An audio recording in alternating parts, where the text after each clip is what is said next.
ரட்சிக்கப்பட்டவர்கள் அவரோடு வானத்திற்கு எடுத்துக் கொள்ளப்படுவார்கள். இதுவே சபையின் எடுத்துக் கொள்ளப்படுதல், அதாவது த ரப்சர். இயேசுவின் இந்த இரகசிய வருகையோடு சபையின் காலம் முடிவுக்கு வருகிறது. அதோடு தானியேலின் தீர்க்கதரிசன கடிகாரத்தில் நின்றிருந்த 70வது வாரம் மீண்டும் இயங்க தொடங்கும்.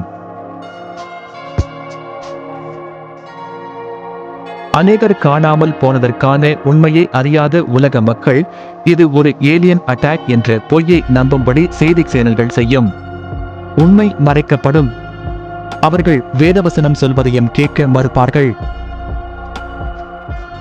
ஏற்கனவே கோகு மாகோக் யுத்தம் உண்டாக்கிய அரசியல், பொருளாதார குழப்பம், இப்போது இரகசிய வருகை ஏற்படுத்தும் பயமும் சேர்ந்து உலகம் முழுவதும் ஒரு பதற்றமான நிலை உருவாகும்.